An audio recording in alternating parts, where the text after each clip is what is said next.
Hello friends, welcome to exam Sadan. आज के class में हम लोग डिस्कस करने वाले हैं linear equation in two variable. Linear equation in two variable. ठीक है फ्रेंड्स, तो आज का जो हम लोग का टॉपिक है वो क्या है? Linear equation in two variable. मतलब हमने प्रीवियस क्लासेस में हमने पढ़ा था linear equation in one variable. जैसे उसमें एग्जांपल इस टाइप का होता था, जीरो, मतलब कोई भी एक वेरिएबल ही रहेगा इज इक्वल टू जीरो। इस वे में जैसे 5x + 5 is equal to zero, मतलब यहां पर भी देख रहे हैं कि वन वेरिएबल है और यहां पर भी देख रहे हैं कि सिंगल वेरिएबल है। बट ये जो हमारा क्लास 9 का जो पैटर्न है, इसमें हम लोग पढ़ने वाले हैं linear equation in two variable. मतलब इसमें जो वेरिएबल्स का बात किया जाएगा, इसमें कितने वेरिएबल्स होंगे? दो वेरिएबल्स होंगे। कितने वेरिएबल्स होंगे? दो वेरिएबल्स होंगे। ठीक है फ्रेंड्स, तो आइए क्लास को स्टार्ट किया जाए। और क्लास का स्टार्टिंग हम लोग linear equation in two variable से करते हैं। Linear equation in two variable से। ठीक है फ्रेंड्स, तो यहां पर है न्यू सिलेबस के अकॉर्डिंग जो होता है लीनियर इक्वेशन टू वेरिएबल्स हम लोग पढ़ेंगे, क्योंकि सीबीएसई के अकॉर्डिंग जो होता है, सीबीएसई के अकॉर्डिंग जो होता है सिलेबस में कुछ चेंजिंग हुआ है। ठीक है, तो उस नए चेंजिंग के अनुसार जो होते हैं, और आईटीजी जो नीट होता है, आईआईटी का जो भी सिलेबस होता है, इसमें भी कुछ चेंजिंग हुआ है। उसके अकॉर्डिंग हम लोग देखेंगे linear equation in two variables का जो चैप्टर होता है उसको।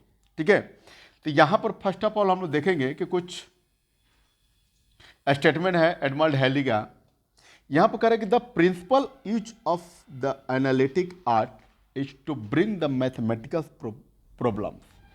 कह रहा है कि वैसे सिद्धांत जो मैथमेटिकल प्रॉब्लम्स को आर्ट के माध्यम से एनालिटिक करता हो। क्या करता हो? आर्ट के माध्यम से क्या करता हो? एनालिटिक करता हो। ठीक है, two equations and the exhibit those equations in the most simple term that can be. अब कह रहा है कि जो क्या होता है कि इक्वेशन का भी फॉर्म के साथ साथ होता है, जो इक्वेशन के फॉर्म के साथ साथ भी होता है, और वैसा प्रॉब्लम जो मैथमेटिकल प्रॉब्लम को हम लोग आर्ट के माध्यम से एनालिटिक करते हैं, वो हमारा एडमंड जो हैली हैं, जो साइंटिस्ट हैं, ठीक है, इन्होंने दिया हुआ है एक स्टेटमेंट था ये। ठीक है, इनका कहना यह है कि मैथमेटिकल प्रॉब्लम में जो इक्वेशंस होते हैं, इक्वेशंस के लिए जो प्रिंसिपल एनालिटिक होता है वो आर्ट के माध्यम से हम लोग करता है। वो आर्ट के लिए होता है। किसके लिए होता है? आर्ट के लिए होता है, जिससे हम लोग आर्ट के माध्यम से क्या कर देते हैं? समझ देते हैं। ठीक है, या फिर कह रहा है कि sir William Ron Hamilton invented the linear equation इन 1843 में। यह कह रहा है कि सर विलियम रोवन हैमिल्टन जो थे, उन्होंने क्या किया था कि लीनियर इक्वेशन जो होता है, लीनियर इक्वेशन जो होता है उसका जो इन्वेंशन था वो 1843 में किए थे। ठीक है, मतलब लीनियर इक्वेशन जो था, लीनियर इक्वेशन का खोज किसने किया था, इन्वेंशन किसने किया था? तो सर विलियम रोवन हैमिल्टन ने 1843 में। ठीक है, या और ये ऊपर वाला जो था एडमंड हैली का जो क्या था? स्टेटमेंट था। ये लीनियर इक्वेशन से रिलेटेड इन्होंने क्या दिया था? एक स्टेटमेंट दिया था, जिन्होंने बताया कि जो principal uses of the analytic principles होता है, वो मैथमेटिकल प्रॉब्लम को आर्ट के माध्यम से ब्रिंग करता है। क्या करता है? आर्ट के माध्यम से ब्रिंग करता है। बट यहां पर जो sir William Ron and Hamilton ने क्या किया था कि लीनियर इक्वेशन का डिस्कवरी किया था, इन्वेंशन किया था। ठीक है, कब? तो 1843 में। अब यहां पर बात करेंगे कि जो फादर होते हैं linear pair of linear equation का, पेयर का मतलब क्या होता है? दो। पेयर का मतलब क्या होता है? टू।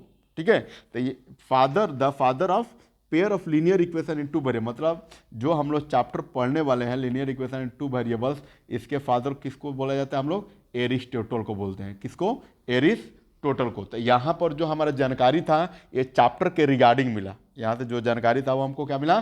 चैप्टर के रिगार्डिंग मिला कि जो साइंटिस्ट है, उस जो chapter linear equation in two variable, इसके रिगार्डिंग में क्या क्या इनका जो स्टेटमेंट था वो हमने पढ़ा अभी।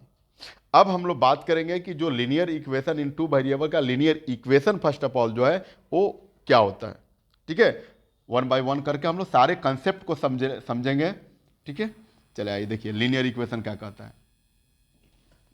कह रहा है कि in mathematics linear equation is an equation. Linear in mathematics में क्या है, एक लीनियर इक्वेशन एक इक्वेशन है, ठीक है, that may be put in the form where are the variables are the coefficient which are often real numbers. कह रहा है कि वैसा इक्वेशन जिसमें क्या हो, वेरिएबल्स टर्म हो और उस वेरिएबल का, उस जो वेरिएबल्स होता है उसका कोफिशिएंट भी कुछ ना कुछ हो, उसका कुछ कोफिशिएंट हो। अगर बाय द वे मैं यहाँ पर बात कर रहा हूँ कि अगर ये वेरिएबल है तो इसके वेरिएबल का कोफिशिएंट अगर कुछ नहीं होता है क्या होता है, 1 होता है, कुछ नहीं है तो क्या है, 1 है। तो वही कह रहा है कि in mathematics linear equation is an equation. Linear equation क्या होता है, मैथमेटिक्स के अनुसार लीनियर इक्वेशन एक इक्वेशन होता है जिसमें हम लोग क्या करते हैं, may be put the form where the variables and the coefficient which are obtain the real number. जो क्या होता है, रियल नंबर। और रियल नंबर तो आपने पढ़ा है नंबर सिस्टम में, क्या होता है रियल नंबर की कॉम्बिनेशन ऑफ रेशनल नंबर और इरेशनल नंबर। मतलब वहाँ पर रेशनल नंबर और इरेशनल नंबर भी हो सकते हैं कोफिशिएंट में, ठीक है।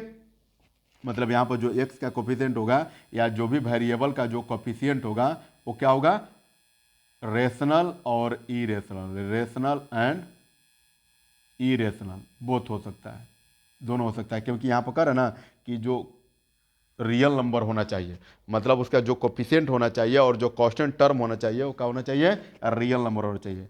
अब करेंगे the coefficient may be consider the parameters of the equation and may be the arbitrary expression provided do not the contents any variables. अब कह रहा है कि यहाँ पर वैसे वेरिएबल्स चाहिए जो अदर वेरिएबल को चेंज करके मतलब उसका रिजल्टेंट जो होता है वो जीरो न करे। मतलब कहीं ऐसा ना हो जाए कि एक्स का जो कोफिशिएंट हो जाए वो जीरो हो जाए, एक्स का जो कोफिशिएंट हो जाए वो जीरो हो जाता है। एक्स का जब कोफिशिएंट जीरो हो जाएगा तो ये टोटल रिजल्टेंट जो होता है जीरो हो जाएगा, ये टोटल रिजल्टेंट क्या हो जाएगा, जीरो हो जाएगा। मतलब जीरो के अलावा जो भी रियल नंबर्स आप करना चाहेंगे वो रियल नंबर्स पॉसिबल है, कोफिशिएंट में आपका हो सकता है, ठीक है। एक और यहाँ पर डिफिनेशन में दिया हुआ है कि कह रहा है कि a linear equation, a linear equation is an algebraic equation. Linear equation क्या होता है, यहाँ से क्लियरली हो रहा है कि लीनियर इक्वेशन जो होता है एक अलजेब्रिक इक्वेशन होता है। क्योंकि लीनियर इक्वेशन जो होता है इक्वेशन होने से पहले वो अलजेब्रिक एक्सप्रेशन होता है। क्या होता है, एक्सप्रेशन होता है। जैसे मैं यहाँ पर लिख दूँ कि 2x + 3y, ये क्या है, अभी तक ये एक्सप्रेशन है। ये क्या है, अभी तक ये एक्सप्रेशन है जिसको हम लोग पॉलिनोमियल भी बोल सकते हैं, जिसको हम लोग क्या बोल सकते हैं, पॉलिनोमियल भी बोल सकते हैं, ठीक है। तो वो कह रहा है कि linear equation is an algebraic equation of the form of, अब यहाँ पर देखिए क्लियरली कह रहा है कि y = mx + c के टर्म में होना चाहिए। मतलब क्या कि जो भी टर्म जो कोफिशिएंट और जो वेरिएबल्स में दिया रहेगा उसमें क्या होना चाहिए कि इक्वेशन का साइन, जो इक्वालिटी का साइन होता है वो रहना चाहिए। नहीं तो फिर अगर यहाँ पर हम इक्वेशन में कुछ नहीं डालते हैं तो ये तब तक पहले क्या था, उससे पहले जब इक्वेशन में नहीं डाले थे तब तक ये पहले क्या था, एक्सप्रेशन था। क्या था, एक्सप्रेशन था। इक्वेशन और एक्सप्रेशन में वही माइनर का डिफरेंस होता है कि जिसमें इक्वालिटी साइन को रिप्रेजेंट किया जाता है, जिसमें इक्वालिटी साइन को रिप्रेजेंट किया जाता है वो हो गया इक्वेशन। अगर नहीं हमने किया, इक्वेशन साइन नहीं दिया, इक्वालिटी का साइन नहीं दिया, तब तक वो क्या है, एक्सप्रेशन है, जिसको हम लोग अलजेब्रिक एक्सप्रेशन के नाम से जानते हैं। क्या जानते हैं, अलजेब्रिक एक्सप्रेशन के नाम से, ठीक है। मतलब ये कह रहा है कि अगर किसी भी अलजेब्रिक एक्सप्रेशन में हम लोग इक्वल का साइन अगर ना लगाए तो वही अलजेब्रिक एक्सप्रेशन है। और जब ही इक्वालिटी का साइन अगर मेंशन हमने कर दिया तो समझ लो कि वो क्या हो गया, वो इक्वेशन का टर्म आ गया। अब बात करते हैं कि लीनियर इक्वेशन जो होता है, तो लीनियर इक्वेशन जो होता है वो क्या होता है, जिसका हाईएस्ट डिग्री जो होता है, क्या होता है, हाईएस्ट जो डिग्री होता है वो कितना होता है, 1 होता है। हाईएस्ट डिग्री कितना होता है, 1 होना चाहिए। और मतलब ये है कि कह रहा है कि linear equation is algebraic equation in the form of y = mx + c के टर्म में होना चाहिए। देख रहे हैं ना, यहाँ पर ये जो कोफिशिएंट है वो कोफिशिएंट क्या हाईएस्ट डिग्री कितना है, 1 है, ठीक है। कांस्टेंट टर्म से तो कोई मतलब है नहीं, क्योंकि कांस्टेंट टर्म जो होता है कांस्टेंट टर्म होता है, वो स्क्वायर में रहे चाहे किसी भी वे में रहे। बाय द वे अगर मैं 2 का स्क्वायर कर रहा हूँ तो 2 2 क्या हो जाएगा, 4 हो जाएगा। तो ये तो हम लोग सिंप्लीफाई कर सकते हैं। बट यक्स मतलब कोफिशिएंट का अगर वेरिएबल्स का अगर स्क्वायर हो तो वेरिएबल्स का स्क्वायर वो डिपेंड्स होता है आपका लीनियर या क्वाड्रेटिक पर।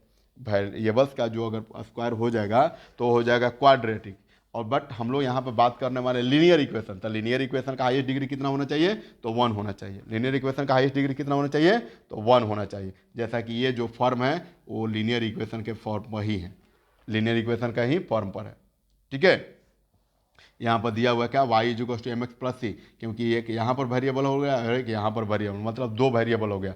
आइए पढ़ रहे हैं हम लोग कौन सा चैप्टर? तो लीनियर इक्वेशन इन 2 वेरिएबल। तो ऑब्वियसली है कि जो उसका फॉर्म होगा वो भी उसी टर्म में होगा जिस टर्म में हम लोग 2 वेरिएबल्स के लिए बात कर रहे हैं। ठीक है, लीनियर इक्वेशन तो होगा, अब इसलिए कि होगा क्योंकि इक्वालिटी का साइन इसमें दिख रहा है, और जब इक्वालिटी का साइन दिखेगा तो आपको अब देखना है कि लीनियर इक्वेशन 2 वेरिएबल है कि नहीं है, मतलब उसमें 2 वेरिएबल है कि नहीं। तो यहाँ पर हम लोग देख पा रहे हैं कि y इज इक्वल टू जो एम एक्स प्लस सी है, y is equal to m x plus जो सी है वो क्या है? यहाँ पर y एक वेरिएबल्स है और एक x वेरिएबल्स है, 2 वेरिएबल बिलोंग कर गया यहाँ पर। So we can say that the form y is equal to, थोड़ा सा इरेज कर दें,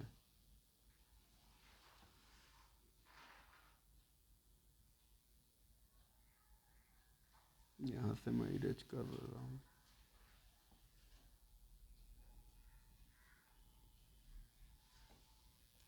सो we can say that the y is equal to m x plus c जो होता है वो क्या है? लीनियर इक्वेशन का एक फॉर्म है, लीनियर इक्वेशन का एक फॉर्म है। क्यों है? क्योंकि यहाँ पर 2 वेरिएबल दिख रहा है, एक x दिख रहा है और एक y दिख रहा है। सेकेंड थिंग कि दोनों वेरिएबल्स का जो हाईएस्ट डिग्री होता है वो कितना है? हाईएस्ट जो डिग्री होता है वो कितना है? 1 है। तो जब हाईएस्ट डिग्री हो गया तो वो लीनियर हो गया, लीनियर इक्वेशन हो गया। ठीक है, और यहाँ पर 2 वेरिएबल है तो लीनियर इक्वेशन इन 2 वेरिएबल हो गया। क्लियर हो गया? अब आइए देखिए यहाँ पर बात करते हैं कि जो m है, यहाँ पर जो m है और जो c है वो क्या है? जो m है, क्योंकि y का जो फॉर्म है y is equal to m x plus c में वो m क्या है और c क्या है? तो m यहाँ पर कह रहा है where m is the slope. m is क्या होता है? स्लोप होता है, मतलब कोफिशिएंट होता है। क्या होता है? कोफिशिएंट होता है, coefficient of variables, coefficient of ये वेरिएबल्स हो गया। ठीक है, मतलब स्लोप, m मतलब क्या होता है? स्लोप, या फिर आप लोग सिंपल टर्म में कह सकते हैं coefficient of the variables, coefficient of the variables हम लोग कह सकते हैं। ठीक है, और c जो होता है क्या कर रहा है कि c is the y intercept. c क्या होता है? y इंटरसेप्ट करता है, जो y के वैल्यू को सेटिस्फाई कराएगा। ठीक है, या सिंपल वे में कह सकते हैं कि जो c होता है वो कांस्टेंट टर्म होता है। क्या होता है? कांस्टेंट टर्म होता है, क्योंकि c जो होता है कांस्टेंट टर्म होता है, और कांस्टेंट टर्म जो होता है हमेशा क्या होता है? नंबर्स होते हैं। जितने भी न्यूमेरिकल्स नंबर्स होते हैं, न्यूमेरिकल्स नंबर्स होते हैं, ठीक है, वो सारे के सारे क्या होता है? कांस्टेंट टर्म होता है। सबके सब क्या होता है? कांस्टेंट टर्म होता है। ठीक है फ्रेंड्स, सबके सब क्या होता है? कांस्टेंट टर्म होता है। तो हमें यहाँ से समझ में आया कि y जो होता है एक वेरिएबल टर्म है, m क्या है? m इज द स्लोप होता है, और c क्या होता है? c is the y intercept. c जो होता है क्या होता है? y इंटरसेप्ट या फिर कांस्टेंट टर्म होता है। ठीक है, चलिए अब इसको जो इक्वेशन का फॉर्म होता है लीनियर इक्वेशन का, इसको हम लोग थोड़ा सा एक एग्जांपल के माध्यम से समझते हैं। यहाँ पर कह रहा है कि 2x plus 5 is equal to क्या है? 0 है। तो यहाँ पर भी हम लोग देख रहे हैं कि इक्वेशन का साइन है, और जब इक्वेशन का साइन दिया हुआ है इसका मतलब वो इक्वेशन है। अब हम लोग बात करेंगे कि लीनियर इक्वेशन है या क्वाड्रेटिक है या क्यूबिक है। ठीक है, तो यहाँ पर क्या है? यहाँ पर एक वेरिएबल है, तो सिंगल वेरिएबल है, मतलब लीनियर इक्वेशन इन 1 वेरिएबल। और लीनियर इसलिए है क्योंकि इसका हाईएस्ट डिग्री जो होता है वो कितना है? 1 है। हाईएस्ट डिग्री कितना है? 1 है, और हाईएस्ट डिग्री 1 हो गया तो ये हो गया लीनियर, ये हो गया लीनियर। इसमें 1 वेरिएबल हो गया तो क्या हो गया? लीनियर इक्वेशन इन 1 वेरिएबल। अब यहाँ पर देखिए, यहाँ पर x प्लस 2 दिया हुआ है, तो x प्लस रूट 2 जो होता है ये तो क्या है? इरेशनल नंबर है। तो रेशनल नंबर या इरेशनल नंबर मतलब वो नहीं है, मतलब ये है क्योंकि यहाँ पर कह रहा है कि जो इक्वेशन लीनियर इक्वेशन होता है उसमें आप रियल नंबर ले सकते हैं। और रियल नंबर हमने प्रीवियस क्लासेस में, प्रीवियस जो चैप्टर था नंबर सिस्टम, इसमें हमने क्या कर रहा था? डिस्कस कर रखा था कि नंबर, रियल नंबर जो होता है वो क्या होता है? कॉम्बिनेशन होता है किसका किसका? Rational number and irrational number, irrational number. ठीक है, तो ऑब्वियसली है कि यहाँ पर रेशनल नंबर भी कुछ नंबर आएगा, कुछ इरेशनल नंबर भी आएगा। तो यहाँ पर x प्लस जो रूट 2 है वो क्या है? रूट 2 इसमें जो होता है इरेशनल नंबर है, बट x जो होता है वो वेरिएबल टर्म, मतलब अगर वेरिएबल टर्म के साथ अगर कोई भी कांस्टेंट टर्म जुड़ जाए तो वो क्या हो गया? और साथ ही साथ इक्वेशन का साइन हो तो लीनियर इक्वेशन होता है। बट यहाँ पर जो थर्ड नंबर एग्जाम्पल आप लोग थोड़ा सा देखिए, तो थर्ड वाला जो एग्जाम्पल है यहाँ पर कह रहा है कि 5y प्लस 3 है। 5y प्लस क्या है? 3 है। तो जब 5y प्लस 3 है, यहाँ पर कहीं इक्वेशन का साइन दिख रहा है, हाईएस्ट डिग्री जो होता है इस वेरिएबल टर्म का कितना है, 1 है। तो ये तो लीनियर है, लीनियर है। यहाँ पर एक वेरिएबल है तो लीनियर इन वन वेरिएबल, यहाँ तक भी सही है। बट मैं ये पूछना चाह रहा हूँ कि क्या इक्वेशन का फॉर्म है, मतलब 5x प्लस 3 को क्या हम लोग इक्वेशन बोल सकते हैं, linear equation in one variable बोल सकते हैं? जैसे कि फर्स्ट वाला को भी हमने बोला linear equation in one variable, second वाला को भी बोला मैंने linear equation in one variable, but third वाला जो एग्जांपल मैंने यहाँ पर ले रखा है, क्या इसको हम लोग बोल सकते हैं? चलिए बताइए कमेंट सेक्शन में आंसर बताइए आप लोग फटाफट। क्या इसको हम लोग linear equation in one variable बोल सकते हैं? Linear equation in one variable हम लोग बोल सकते हैं? तो नहीं बोल सकते हैं। कि क्या हुआ? नहीं बोल सकते हैं। वो क्यों नहीं बोल सकते हैं? क्योंकि इक्वेशन का मतलब क्या होता है? That represents equality sign. Which type of a sign? Equality sign. और इक्वालिटी साइन इसमें देख रहे हैं कि आपका है, इक्वालिटी साइन नहीं है। तो जब नहीं है तो क्या होगा? This expression, this is expression, ये क्या होगा? केवल एक्सप्रेशन होगा। बिकॉज आप लिख सकते हैं because it has not equal, it has not equal to any number, it has not equal to any number, not equal to any number.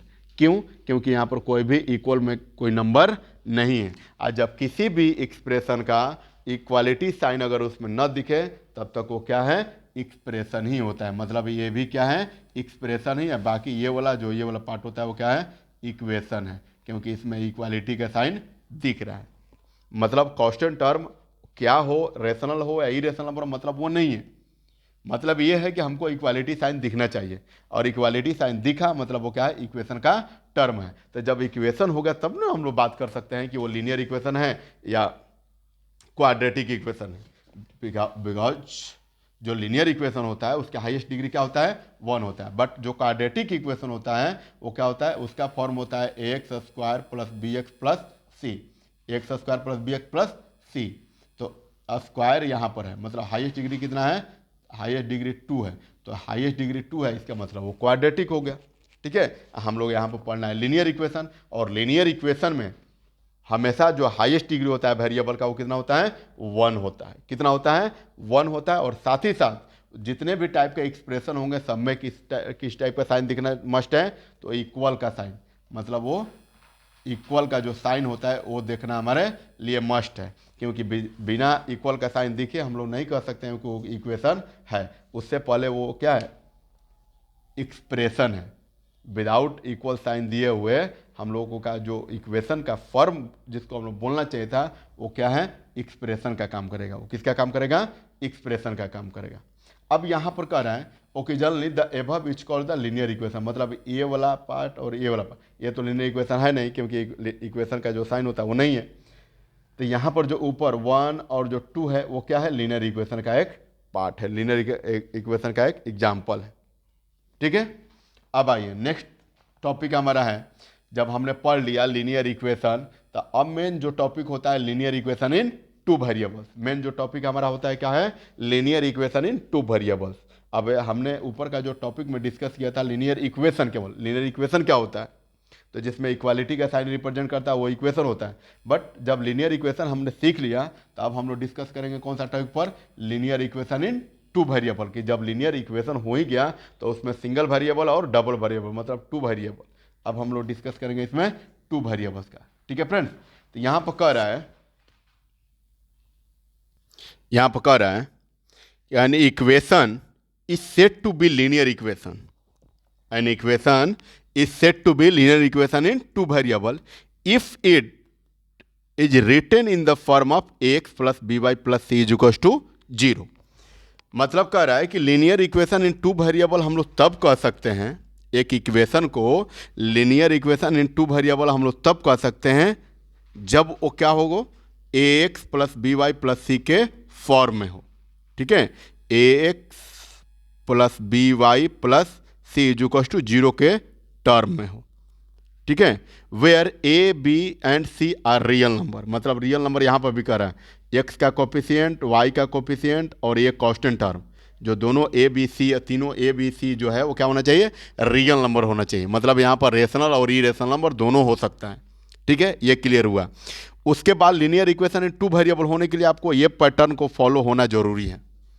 किसी भी एक्सप्रेशन या किसी भी इक्वेशन का इस पैटर्न को, जो इस फॉर्म जो होता है, इस फॉर्म को फॉलो होना बहुत ज़रूरी है। क्योंकि ये कह रहा है कि लीनियर इक्वेशन हम लोग तभी कह सकते हैं जब वो x plus b y plus c के टर्म में हो। अब कभी कभी क्या होता है कि ज़रा देखिए, ए एक्स प्लस बी वाई और ये प्लस सी, क्योंकि ये कांस्टेंट टर्म है और कांस्टेंट टर्म को हमको इक्वल के इस साइड में रख सकते हैं, तो ये प्लस में है तो इधर आएगा तो क्या होगा, माइनस में होगा। अगर इस फॉर्म को भी फिलअप कर रहा है वो, जो भी इक्वेशन होगा, तो दोनों में से हम लोग किसी भी फॉर्म को फिल कर लेगा वो। ठीक है, ये एक फर्स्ट फॉर्म हो गया और एक सेकंड फॉर्म हो गया, क्योंकि इसी को मैंने इधर भेज दिया। ये दोनों फॉर्म को में से किसी को फॉर्म में से क्या करेगा, अगर उसको फिलअप कर रहा है, सेटिस्फाई कर रहा है, मतलब we can say that the equation is the form of linear equation in two variable. ठीक है, एंड द कह रहा है कि are the real numbers and coefficient of x and y is a and b respectively are not equal to zero. अब यहाँ पर भी कह रहा है कि ए बी और सी जो होना चाहिए वो क्या होना चाहिए, रियल नंबर होना चाहिए। ए बी सी क्या होना चाहिए, रियल नंबर होना चाहिए, रियल नंबर। ठीक है, और उसके साथ साथ रियल नंबर जो होता है वो तो जीरो भी इंक्लूड कर लेता है। रियल नंबर जो होता है जीरो इंक्लूड हो रहा है। तो यहाँ पर क्लियरली में कह रहा है कि a and b respective are not equal to zero, क्योंकि ए जो होता है किसका कोफिशिएंट होता है, एक्स का। ए जो कोफिशिएंट होता है किसका, एक्स का कोफिशिएंट, और बी जो होता है वाई का।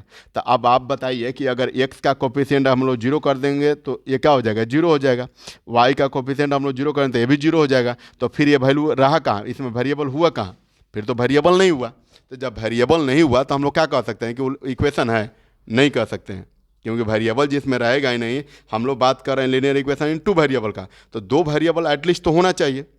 दो वेरिएबल जो होता है एटलीस्ट तो होना चाहिए, लेकिन ऐसा तो हो नहीं रहा है। क्यों, क्योंकि हम लोग एक्स का जो वेरिएबल्स होता है, जो एक्स का जो कोफिशिएंट होता है वो हमने क्या कर लिया है, जीरो कर रखा है। क्या कर रखा है, जीरो कर रहा है। अब जब जीरो कर देंगे तो उसका जो वैल्यू हो जाएगा वो जीरो हो जाएगा। ठीक है, इसलिए ए और बी जो होता है होना चाहिए, रियल नंबर तो होना चाहिए, लेकिन equal not equal to zero, मतलब जीरो के इक्वल में नहीं होना चाहिए।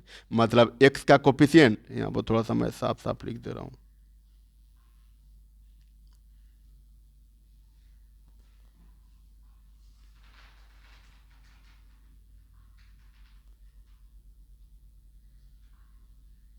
चलिए, a x plus b y plus c is equal to zero. मतलब ए एक्स का कोफिशिएंट है और बी जो होता है वाई का कोफिशिएंट है। ए जो होना चाहिए रियल नंबर होगा, लेकिन जीरो के इक्वल में नहीं होना चाहिए, जीरो के इक्वल में नहीं होना चाहिए। ए बी जो होता है जीरो के इक्वल में नहीं होना चाहिए। ठीक है, मतलब जीरो के अलावा और भी कोई नंबर ले रहे हैं, चाहे वो रेशनल नंबर हो या इरेशनल नंबर में हो, वो आप ले सकते हैं, बट जीरो नहीं होना चाहिए। यहाँ पर जीरो चलेगा, यहाँ पर अगर जीरो हो रहा है तो कोई बात नहीं, क्योंकि ये दो वेरिएबल तो हमारा बिलोंग कर रहा है, बेसिकली हमको दो वेरिएबल से ही मतलब है। ठीक है, मतलब कोफिशिएंट ऑफ एक्स और कोफिशिएंट ऑफ वाई वो कभी जीरो नहीं होना चाहिए। ठीक है, आइए एक एग्जांपल ले लेते हैं हम लोग linear equation in two variable का। तो linear equation in two variable का सबसे सिंपल एग्जांपल में ले सकते हैं x plus y equals to 5। देख रहे हैं ना, यहाँ पर भी एक वेरिएबल है और यहाँ पर भी एक वेरिएबल है, और दोनों वेरिएबल का कुछ कोफिशिएंट में नहीं है, तो यहाँ पर भी 1 है और यहाँ पर भी 1 है। ठीक है फ्रेंड्स, एक और एग्जांपल ले सकते हैं, pi x plus 5y minus 9 is equals to 0। ठीक है, ये वाला जो इक्वेशन था वो इस फॉर्म को सेटिस्फाई कर रहा था, ए एक्स प्लस बी वाई, और यहाँ पर जो था क्या है, प्लस सी है, मैंने उसको इक्वल में इस साइड भेज दिया। ठीक है, तो माइनस सी हो गया।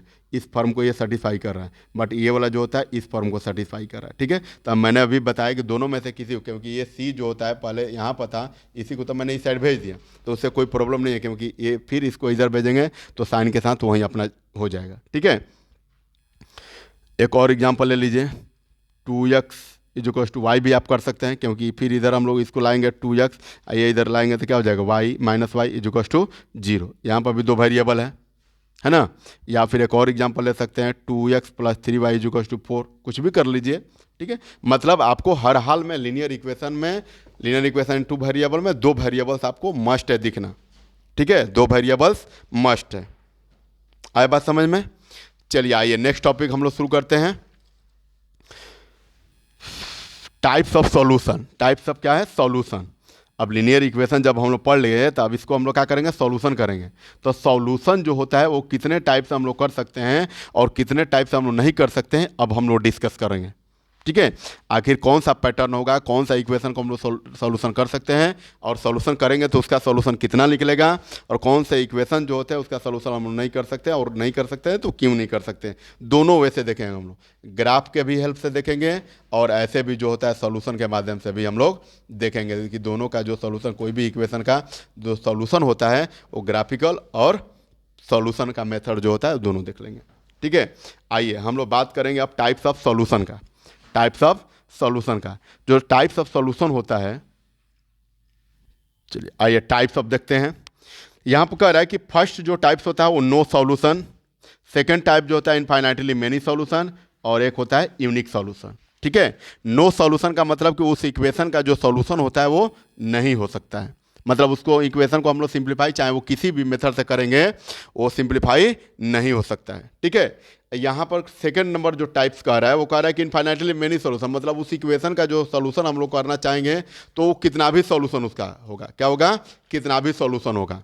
ठीक है, और सारे जितने भी अभी मैंने टाइप्स पढ़ रखा है सारे को एग्जांपल मैं देकर दिखाऊंगा कि जो ये नो सॉल्यूशन जो कितने, ये जो होता है नो सॉल्यूशन का मतलब ये कैसे हम लोग कह सकते हैं कि नो सॉल्यूशन है, क्योंकि जब भी इक्वेशन जो दिया हुआ रहेगा 2x + 3y = 4, इस टर्म में जो दिया हुआ रहेगा क्वेश्चन जो होता है उसको हम लोग देखेंगे। ठीक है, और कैसे पहचानेंगे ये भी हम लोग डिस्कस करेंगे कि आखिर हम लोग कैसे कह सकते हैं कि इसका जो रिप्रेजेंटेशन होता है या फिर इसका जो सॉल्यूशन होगा वो नो सॉल्यूशन, मतलब इसको जो इक्वेशन होगा उस इक्वेशन को हम लोग सिंप्लीफाई कर ही नहीं सकते हैं। ठीक है, अभी मैं सब कुछ दिखाऊंगा ग्राफिकल के माध्यम से और जो सिस्टमेटिकल जो होता है उसको भी माध्यम से। ठीक है, यहाँ पर हम लोग देखें क्या टाइप्स ऑफ जो सॉल्यूशन होता है। फर्स्ट जो टाइप्स होता है नो सॉल्यूशन, सेकंड जो टाइप्स होता है इनफाइनाइटली मेनी सॉल्यूशन, मतलब यहाँ पर दोनों जो इक्वेशन होगा उस इक्वेशन में एक्स और वाई का जो वैल्यू होता है, मतलब जो वेरिएबल्स होगा, सिंपली कह सकते हैं कि जो वेरिएबल्स होगा उस वेरिएबल का इनफाइनाइटली मेनी सॉल्यूशन मिलेंगे। क्या मिलेंगे? मेनी सॉल्यूशन उसका मिलेगा।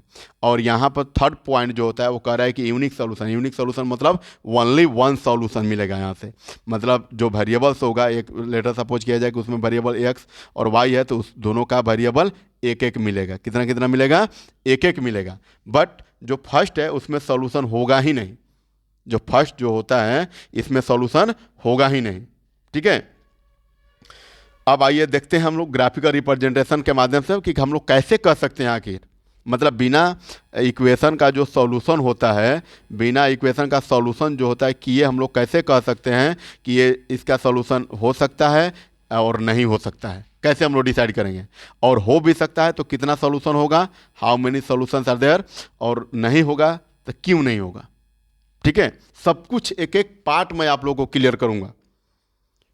ठीक है, चलिए आइए देखिए नो सॉल्यूशन का हम लोग ग्राफिकल रिप्रेजेंटेशन अब देख लें। ठीक है, तो नो सॉल्यूशन का जो ग्राफिकल रिप्रेजेंटेशन यहाँ पर फॉर्म जो होता है क्या होना चाहिए, तो ये कह रहा है कि देखिए आपको हमेशा जो होता है कितने इक्वेशन दिए हुए रहेंगे, तो आपको दो इक्वेशन दिए हुए रहेंगे। कितने इक्वेशन? दो इक्वेशन मिलेंगे। ठीक है, और उस इक्वेशन में लेट अस सपोज किया जाए आपको उस इक्वेशन में इक्वेशन का जो फॉर्म होता है a1x + b1y + c1 = 0, a2x + b2y + c2 = 0। ये होता है फर्स्ट इक्वेशन और ये होता है सेकेंड इक्वेशन। ठीक है फ्रेंड्स, मतलब ये जो फॉर्म होता है वो linear equation in two variable का ये दोनों क्या है? फॉर्म है। और इस फॉर्म के माध्यम से जो होता है हम लोग देखेंगे कि किसका नो सॉल्यूशन होगा, किसका इनफाइनाइटली मेनी सॉल्यूशन होगा और किसका यूनिक सॉल्यूशन होगा, किसका यूनिक सॉल्यूशन होगा। ठीक है, आइए फर्स्ट हम लोग देखते हैं नो सॉल्यूशन। तो ये नो सॉल्यूशन का जो फॉर्म होता है वो कह रहा है कि a1/a2 = अगर होगा b1/b2 का और नॉट इक्वल टू होगा c1/c2 का, नॉट इक्वल टू होगा c1/c2 का, तो इसका जो सॉल्यूशन होगा वो क्या होगा? नो सॉल्यूशन होगा। ठीक है, इसका जो सॉल्यूशन होगा वो क्या होगा? नो सॉल्यूशन होगा। मतलब अगर एग्जाम्पल के तौर पर देखा जाए अच्छा एग्जाम्पल हम लोग सब एक ही साथ ले लेंगे, ठीक है। ये जो होता है पहले हम लोग फॉर्म देख लिया कि जो a1/a2 मतलब कोफिशिएंट ऑफ फर्स्ट इक्वेशन का जो कोफिशिएंट ऑफ x होता है और सेकंड इक्वेशन का कोफिशिएंट ऑफ x जो होता है वो दोनों का बटा, और फर्स्ट इक्वेशन का y का कोफिशिएंट और सेकंड इक्वेशन का y का कोफिशिएंट दोनों इक्वेशन का बटा, ये इक्वल होगा और नॉट इक्वल टू होगा किसका, तो फर्स्ट इक्वेशन का c1 कांस्टेंट टर्म और सेकंड इक्वेशन का भी कांस्टेंट टर्म, ये दोनों नॉट इक्वल टू होगा, तो मतलब ये क्या होगा, नो सॉल्यूशन इसमें से देगा, ठीक है। अभी हम एग्जाम्पल के थ्रू समझेंगे, ठीक है। उसके बाद कह रहा है कि इनफाइनाइटली मेनी सॉल्यूशन कब होगा, तो जब इनफाइनाइटली मेनी सॉल्यूशन होने के लिए a1/a2 इज इक्वल टू होगा b1/b2 और इज इक्वल टू होगा c1/c2, ठीक है। मतलब दोनों जो तीनों वैल्यू होता है कॉपीज, ये वाला ये और ये, ठीक है, मतलब ये वाला वैल्यू, ये वाला वैल्यू और ये वैल्यू, ये क्या होगा, अगर ये तीनों इक्वल है एक दूसरे को तो ये क्या होगा, ये इनफाइनाइटली मेनी सॉल्यूशन देगा। मतलब आप इससे इनफाइनाइटली मेनी सॉल्यूशन फाइंड कर सकते हैं। क्या फाइंड कर सकते हैं, इनफाइनाइटली मेनी सॉल्यूशन, जितना सॉल्यूशन फाइंड करना चाहते हैं उतना कर सकते हैं, ठीक है। इनफाइनाइटली मेनी सॉल्यूशन आप इससे फाइंड कर सकते हैं। बट यूनिक सॉल्यूशन होने के लिए, यूनिक सॉल्यूशन होने के लिए हम लोग क्या करेंगे, तो यूनिक सॉल्यूशन होने के लिए हम लोग क्या देखेंगे, तो ये कह रहा है कि a1/a2 ये नॉट इक्वल टू होगा b1/b2 का, नॉट इक्वल टू होगा b1/b2 का। तो जब फर्स्ट ही में a1/a2 नॉट इक्वल टू होगा b1/b2 का, तो बाकी c1/c2 इक्वल है कि नहीं, उससे मतलब नहीं है आपको, उससे मतलब नहीं है। ये इक्वल होगा c1/c2 कि नहीं इक्वल होगा, इससे आपको कोई मतलब नहीं है। बस आपको ये देखना है कि a1/a2 नॉट इक्वल टू हो रहा है b1/b2 का, इसके मतलब इसका जो सॉल्यूशन होगा वो कितना होगा, जो सॉल्यूशन होगा वो कितना होगा, 1 होगा। यहाँ से जो भी वेरिएबल्स, दो वेरिएबल्स होगा, जैसे अगर x हो रहा है तो x का भी वैल्यू 1 मिलेगा और y हो रहा है तो y का भी वैल्यू 1 मिलेगा, ठीक है फ्रेंड्स। तो ये था हमारा जो अलजेब्रिक एक्सप्रेशन में जो equation, linear equation in two variable होता है, उसका फॉर्म होता है कि हम लोग फॉर्म के माध्यम से,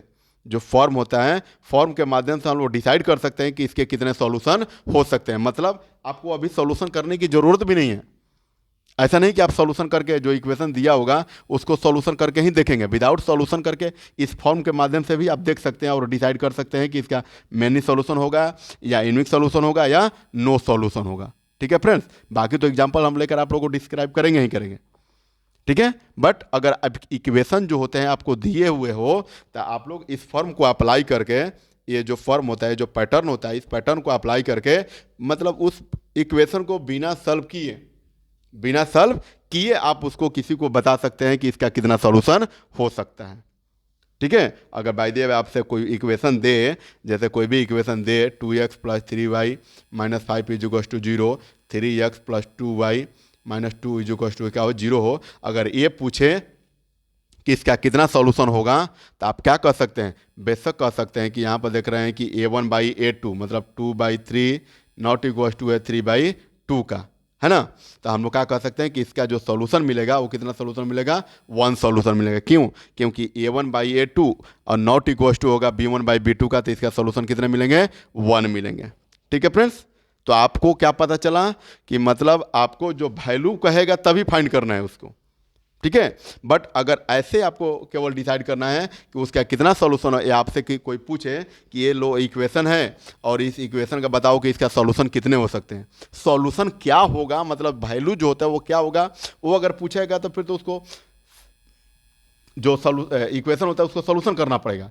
बट अगर आपसे केवल ये पूछा जाए कि इसके कितने सॉल्यूशन हो सकते हैं, इसके कितने सॉल्यूशन हो सकते हैं, तो आपको क्या जरूरत पड़ेगा, यही फॉर्म जो पैटर्न होता है इसी को सेटिस्फाई करा दीजिए। अगर a1/a2 इज इक्वल टू है b1/b2 का, नॉट इक्वल टू है c1/c2 का, मतलब इसका सॉल्यूशन नहीं हो सकता है, ठीक है। और a1/a2 इज इक्वल टू है b1/b2 का और इज इक्वल टू है c1/c2 का, तो इसका इनफाइनाइटली मेनी सॉल्यूशन मिलेंगे, कितने मेनी सॉल्यूशन मिलेंगे। और यही बात a1/a2 नॉट इक्वल टू होगा b1/b2 का, तो क्या होगा, यूनिक सॉल्यूशन, मतलब वहां से एक सॉल्यूशन मिलेंगे। कितने सॉल्यूशन मिलेंगे, ओनली 1 सॉल्यूशन मिलेंगे, ठीक है फ्रेंड्स। तो आज हम लोग इतना ही तक पढ़ेंगे।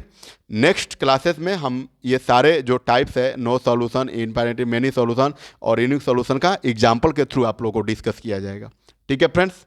चलिए, थैंक यू सो मच।